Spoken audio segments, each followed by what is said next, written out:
The long anticipated release for Mantic's follow-up to Firefight is finally here, and it comes with a bang, with a smooth yet effective core set of rules and enough depth to sway more and more players towards Mantic games and their Warpath universe. After a positive release for Dead Zone 2nd edition and a great new rule set, it was to be expected that they'd come out swinging with their more army level version of the game. Think Warhammer 40,000 with more skirmish elements. The Warpath universe and the factions that inhabit it clearly take inspiration from the lore of the Warhammer world, and I think they have always been pretty open with the close connections here.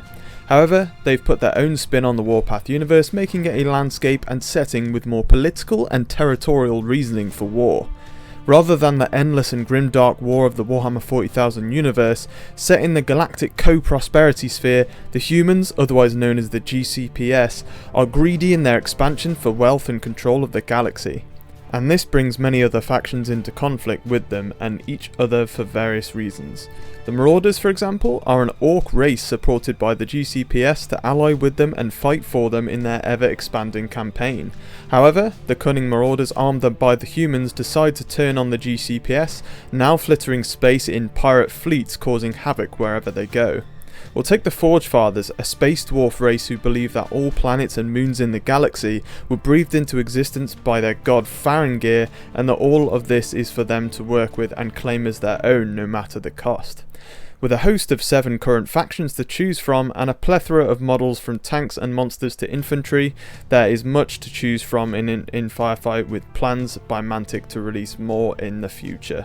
So Mantic has released a core rulebook and a faction book with all the stat lines for your units, and all 7 factions are included. Mantic has said that any other additions to this will come inside a new and updated faction book to keep it all in one place. This will come as a breath of fresh air for any recent players annoyed by the library of books you have to carry around to play other similar games. There are also not too many core rules to get your head around in the game. All are written well and laid out in a digestible manner, and easy to find if you do come across a problem. With 2 actions per unit and a movement system we've seen used in games since it became popular in Star Wars Legion, the gameplay for Firefight is simple and quick. All ranges and movements tend to start from your leader, making movement quick and effective. Instead of measuring each of my 30 Tyranid gaunts and moving them up one by one, I can move my leader and then just place all the other models in the unit within consolidation.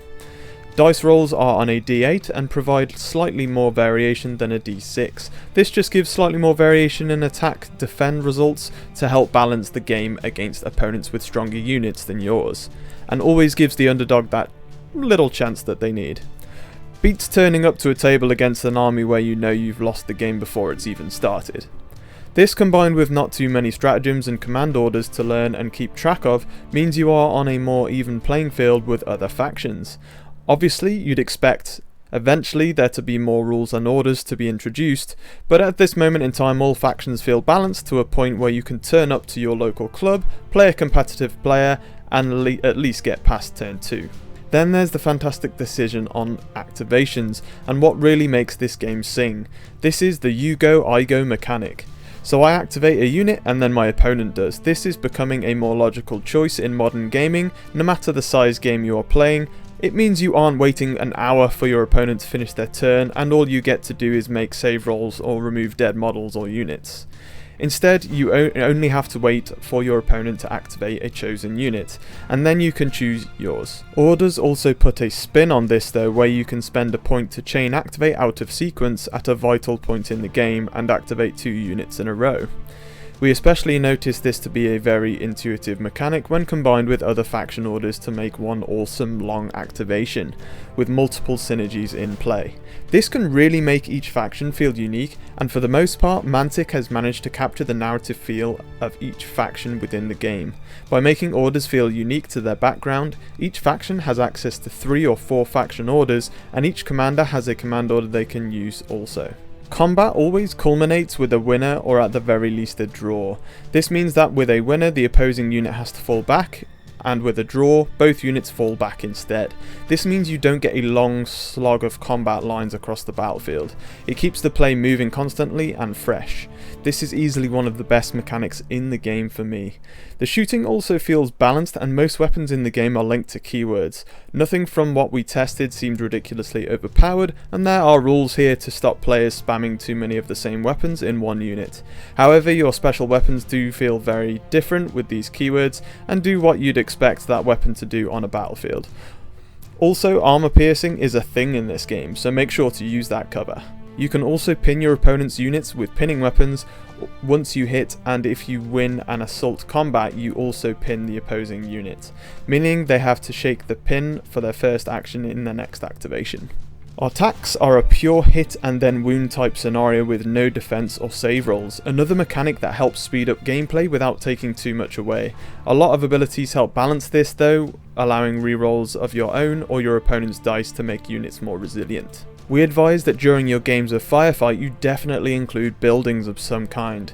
They add a great strategic level to the battlefield and gameplay.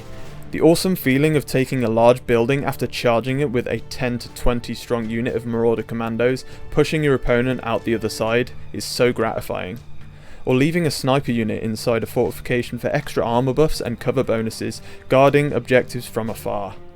It's also free to enter or exit a building, which feels smooth and realistic and leaves more actions for fighting.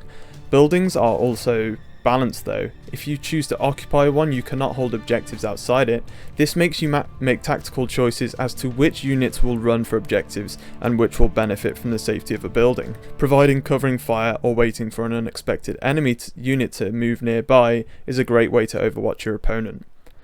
The rules here are simple to follow, and I always felt like I wanted to use the terrain rules in every game, as opposed to most other war games where you don't want to use terrain rules, as they are additional rather than mandatory and generally tend to be unbalanced. For all that Firefight offers, from a sturdy and fun core rule set, it does lack that which most narratives players will be looking for. The core book offers 8 match play missions, offering a balanced gaming experience, and then another 8 narrative missions implement interesting narrative twists to the missions. Most of these narrative missions have one twist added to a simple layout on the battlefield and can be interesting, but don't really offer anything further than that. There is no built-in campaign to play through or campaign ladder system, or even naming tables for models etc. for each faction, along with a death, injury or upgrades table to work with. If you are looking for any sort of campaign to play through with a friend, or even the mechanics to set up your own, sadly it's just not there. It is worth pointing out, however, that Mantic has done things in the past. They tend to like releasing a separate campaign expansion based on 2 factions at some point in the future. It's disappointing that this is not on offer from the get-go, but given the quality of gameplay and the combined 16 missions to choose from the core book, this should bide most over until the expansion is released. It just seems like a missed opportunity when you are releasing a larger starter set with 2 awesome factions that I know personally, and I'd love to learn more about and get more of a narrative feel for through even a small narrative campaign supplement introduced in the starter set. A lack of named characters to play from the lore does show how far the lore is still behind the likes of the Warhammer universe, but I would not expect many to contest Games Workshop for that given how long they've had to introduce lore over the years. However, that being said, it doesn't mean you can't add a few of these in each new edition, just to add that bit more character and unique narrative feel to each faction and the game. Mantic Games are starting to pump out some great new additions to their Warpath universe, alongside their Fantasy Kings of War universe that has done so well. Firefight 2nd Edition provides a deep narrative setting despite its clear close connections to Warhammer lore, with a great number of interesting factions and models options to draw from, although lacking the unique named characters from each faction that could further the narrative background to the next level. Alongside this, lack of a narrative campaign or ladder offering is disappointing, but 16 scenarios and an addictive, well-written rule set offer enough replayability for the time being until an expansion is on offer. A you go, I go unit activation system is more fitting for a modern wargaming experience and keeps both players engaged. The core rules are well designed and easy to learn, with a little more to learn and master if you want to really dig your teeth into the well balanced competitive side of Firefight that it offers if you wish to explore it. If you are looking for a great large-scale sci-fi wargame as a substitute to the titan that is Warhammer 40,000, then this may well be one of the best options out there. Especially once the designers offer up more expansions for narrative players to sink their teeth into, I will certainly be keeping my eye on this one.